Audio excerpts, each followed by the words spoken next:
Hey friends, thank you so much for being here today. My name is Denise. I'm also known as heywigsister on Instagram and Facebook.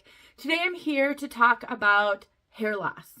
And I'd like to share some of my thoughts on hair loss treatments, different solutions when you have thinning hair or you're losing your hair in clumps. There's many different types of hair loss out there.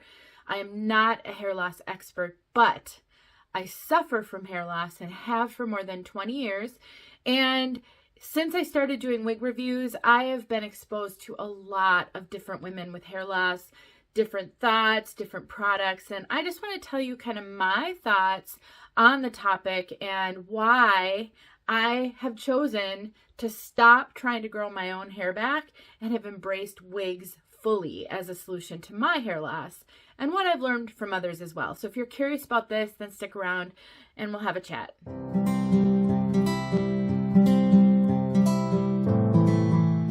So what prompted me to want to make this video really has stemmed from a lot of questions that I've been getting lately from hair loss sisters who are new to this journey. I think there's a lot of stress in the world, and with illness and all the other things going on, just more and more women are joining the ranks of those of us who suffer from hair loss. If you're new to my channel or new to me, then you might not know my story, and I don't want to spend a lot of time on it, but I can just show you that I suffer from female pattern hair loss. This is also called androgenic alopecia.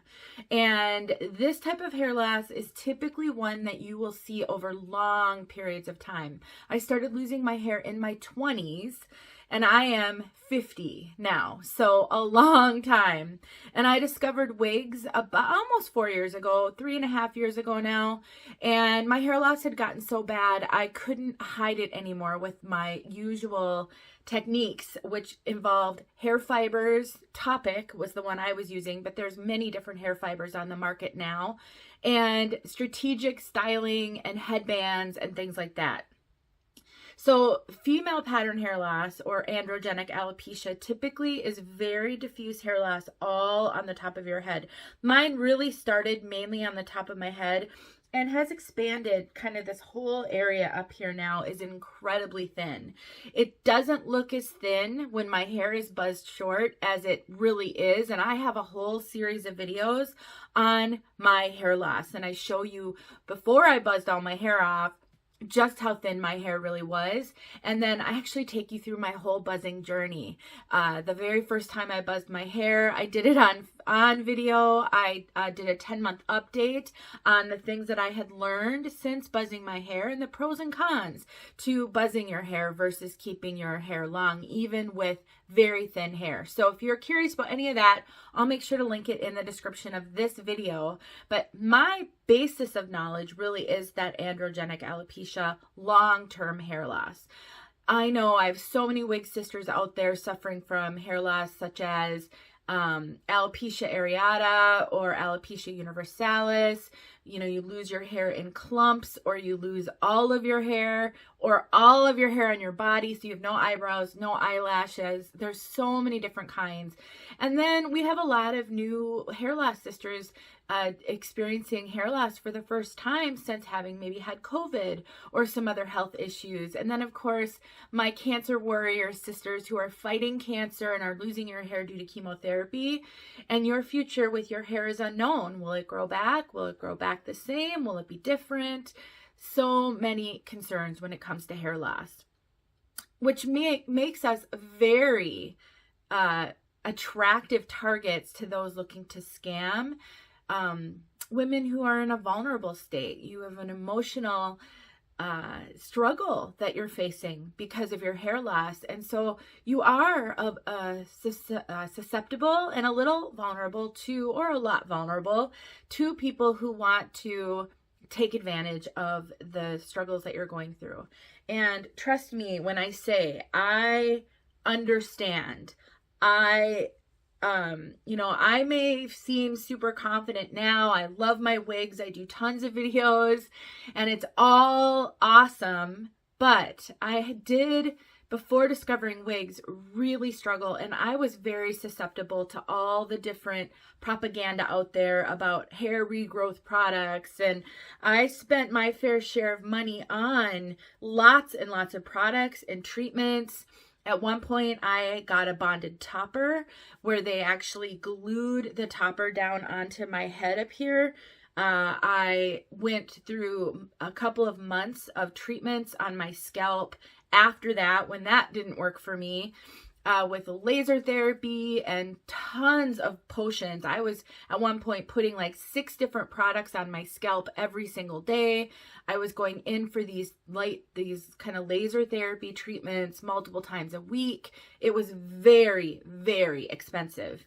And while I will say that during the time of that intensive treatment, my hair did seem to grow back a little bit and was definitely thicker. You could definitely see less of my scalp. This would have been in maybe my early 30s, early to mid 30s, probably early 30s. It was so incredibly time consuming and expensive. I couldn't sustain it with the challenges I was facing in my personal life at the time, and our financial situation being incredibly tenuous. I couldn't keep doing it. And as soon as I stopped doing those things, my hair started falling out again, even worse. And so trust me when I say I understand the desire to try to find a solution. And I don't want to say that there aren't solutions out there to help you grow back your hair. I think it really depends on why you're losing your hair and what the cause of your hair loss is. I tried Rogaine for a few years. That didn't work for me. And so at some point, I just gave up. I tried the Nioxin shampoo series. There's just so many things out there and more coming on the market every day. It's sort of, in a way, like the weight loss industry. There is no shortage of weight loss products, potions, dietary supplements, pills, medical procedures that you can go through to try to lose weight. Some things will work, some things won't. Some things will work for a time and then stop working, and some things will harm your health. And I think we have to be very vigilant and careful and discerning about what we do to our bodies to try to fix something that we may not fully understand. And hair loss is something that is very difficult to get a proper diagnosis of. I did get a scalp biopsy in my 20s and was told that I had androgenic alopecia and that there was nothing that really could be done for me. So all that to say, I understand the struggle, I understand the challenges that we face, and I understand the desire to want to fix this. And so my heart goes out to you if you're in the midst of this battle and you're not sure what the right steps are for you to take. Should you continue down the path of trying to grow your hair back? Should you go to wigs and toppers? Kind of where do you go from here? And so while this journey is a personal journey and nobody can take it for you, I think you're doing the right thing. But if you found my video, it means you're out there looking for things. You're looking for information. You're looking for support. You're looking for kindred spirits who can walk alongside you on this journey. And you definitely have a lot of support. There are so many women suffering from hair loss. It is just incredible. Once you find this community, it blew my mind. I couldn't believe there were as many women out there as there are. I really thought I was one of the few for a very long time. Now, the wig on my head, before I forget, is John Renault Carry. This is a human hair wig. It is their basic carry, so it's a wefted cap. It's non-Remy human hair. And I took a crimping iron, and I crimped these waves into it today.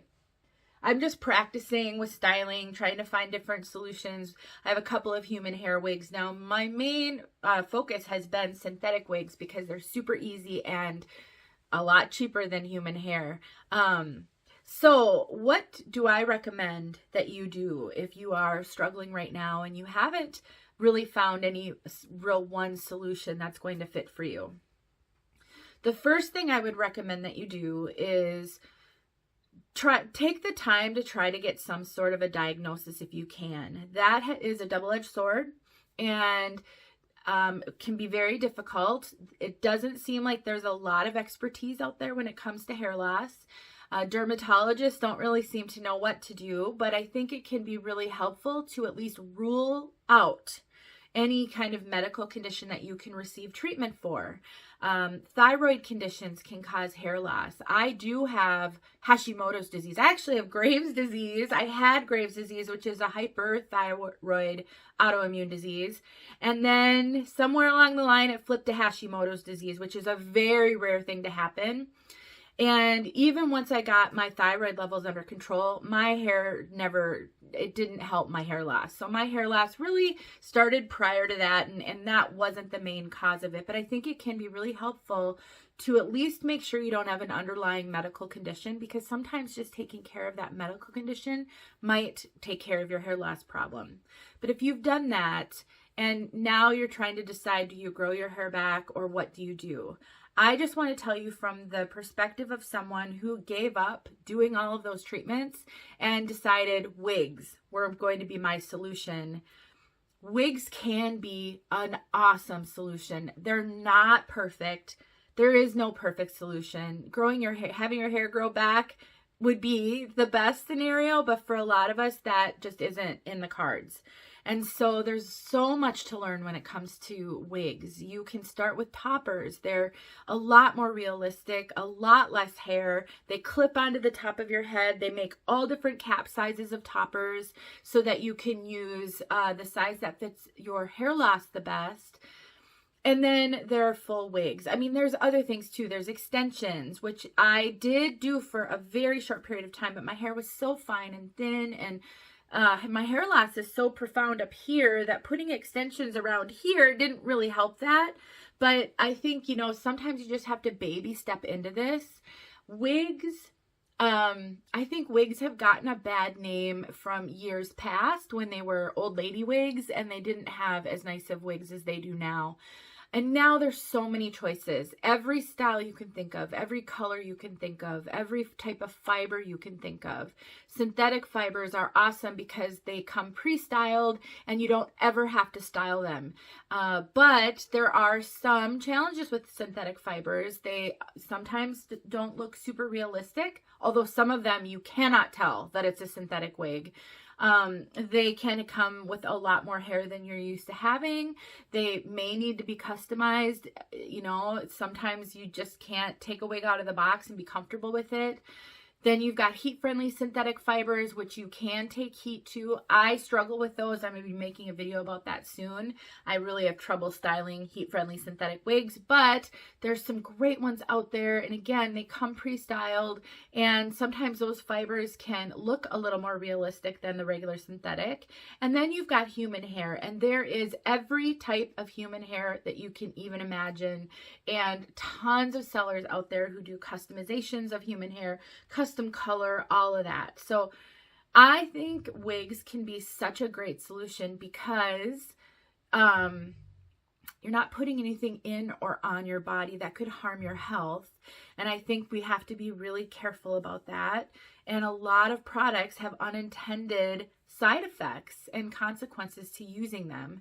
So that's one pro. Another pro is that you can experiment with styles, and you can kind of come out of your shell when it comes to having fun with hair, especially if you've been losing your hair for a long time. You are not probably thrilled with having to do hair, and you maybe aren't great at doing hair because you've tried to avoid it since your hair has not been great. That was me. So I really struggle with styling hair, which is one thing I'm trying to teach myself now with human hair wigs, because I'd like to learn about all wigs. I'd like to be able to be a resource for everything wig related. And so human hair is sort of that new frontier for me.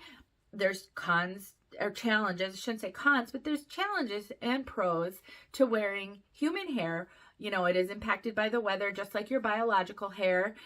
You do have to style it most of the time. And there's, different things to learn about that. So, I guess the point of this, and just to wrap this video up, is I understand that this is a struggle, and that if you're new to this, you just don't know where to go.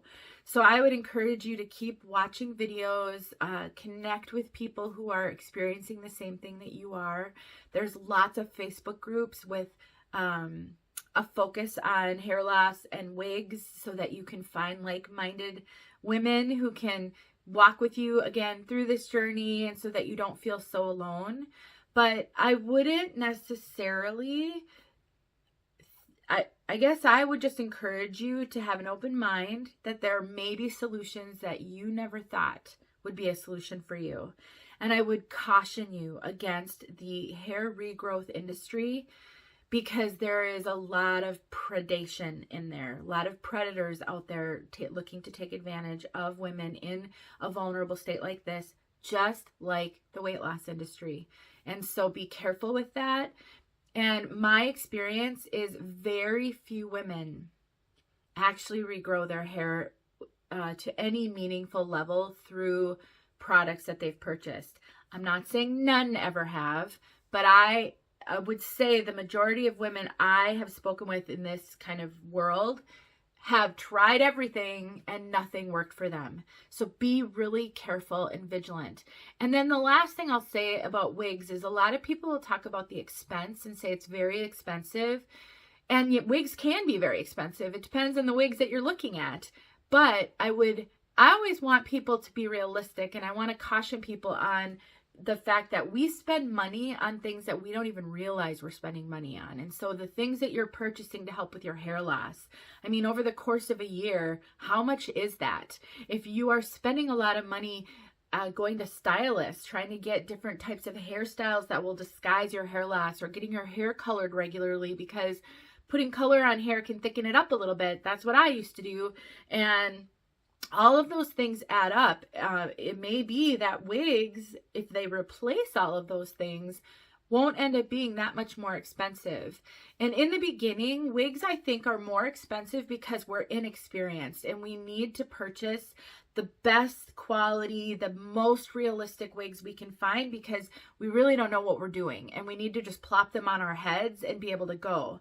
But as you gain experience with wearing wigs, and as you learn how to work with them, how to thin them out, how to trim bangs in them, how to cut, if a wig's got some, thing going on with the layering and you want to fix that, the more experience you get with wigs, you'll be able to buy cheaper wigs and modify them to work for you, using makeup and powder and things like that to disguise a lace front that has visible knots, or a part line that isn't super realistic.